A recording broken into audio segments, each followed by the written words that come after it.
Warning: engineering content. Few minutes of engineering.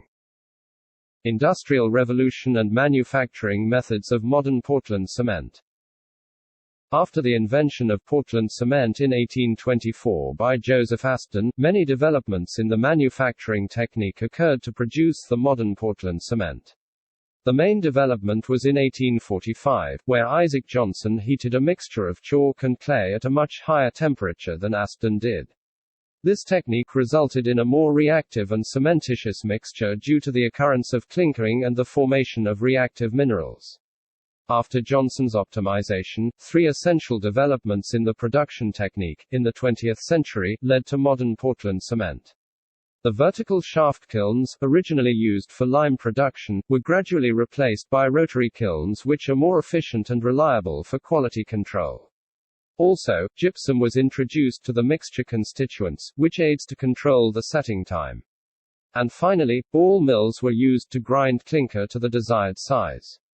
These developments set the foundation of the manufacturing of modern Portland cement.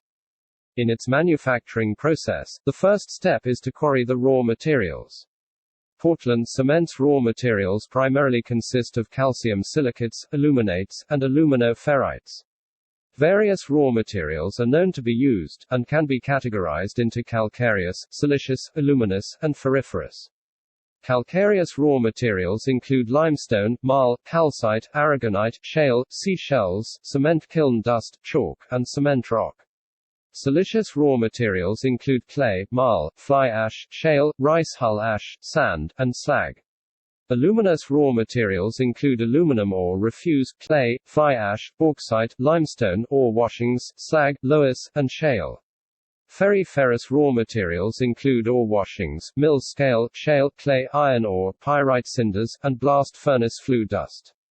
After the raw materials are obtained, they are crushed, primarily screened, and stockpiled. The third step is to prepare and mix the raw materials with specific sizes and proportions to obtain the raw mix. This mix must have the adequate chemical and physical properties before being fed to the kiln. The mixing operation can be either a dry or a wet method. The dry method requires drying the raw materials till they reach a moisture content less than 1% before grinding.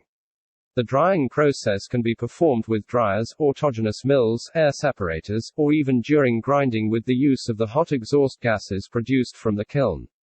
The dried raw materials are then transported by conveyors or bucket elevators separately to their hoppers. The materials are then blended to form the raw mix, and transported to be stored in specific silos until it is fed to the kiln.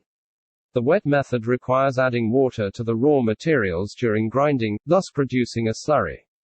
The slurry is then pumped to separate tanks, then to the precise mixing tanks to be thoroughly blended, and finally to the slurry storing tanks until it is fed to the kiln. By comparing both methods, the fuel consumption and time of the dry method is less than that of the wet method. However, the quality of the product in the wet method is better and the overall cost is less compared to that of the dry method. The fourth step is to place the raw mix in the pyro processing system. During this process, the raw mix is transformed into clinker, which are hard grayish spherical nodules with a diameter range of 0.15 to 0.52 centimeters. For this transformation to occur, the dry mix is burned in a long cylindrical inclined furnace, the rotary kiln, having a diameter of 2.5 to 3 meters and a length of 90 to 120 meters, inlined with refractory bricks. The rotary kiln can be divided into three main zones: the drying, calcination, and clinkering zones. The drying zone is the upper part of the inclined rotary kiln, where the raw mix is charged. In this zone, two processes occur to the raw mix: first the evaporation of water at 100 degrees Celsius, and second the dehydration at about 400 degrees Celsius. The calcination zone is the central part of the kiln, where the temperature is about 1000 degrees Celsius. At this temperature, limestone decomposes into calcium oxide and carbon dioxide, producing a material in the form of nodules. The clinkering zone is the lower part of the inclined rotary kiln, where the temperature is about 1500 degrees Celsius. At this temperature, lime and clay react to produce calcium aluminate and calcium silicate. Lime or calcium oxide reacts with silicon dioxide to produce dicalcium silicate, also known as balyte, and tricalcium silicate, also known as alite. Calcium oxide reacts with aluminum oxide to produce tricalcium aluminate. Calcium oxide reacts with aluminum oxide and ferric oxide to produce tetracalcium aluminoferrite. These aluminates and silicates then fuse to form hard grayish spheres, clinker. The fifth step is to cool the freshly produced hot clinker. The cooling process is done through reciprocating grates, planetary coolers, or rotary coolers. The clinker is cooled down to a temperature of 93 degrees Celsius by air.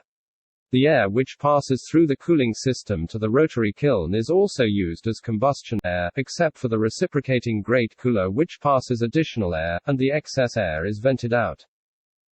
The final step is to grind and blend the mixture, which converts clinker into Portland cement. The clinker is ground into fine powder by either ball mills or tube mills. During the final grinding, powdered gypsum is added to control the setting time of the final product, Portland cement.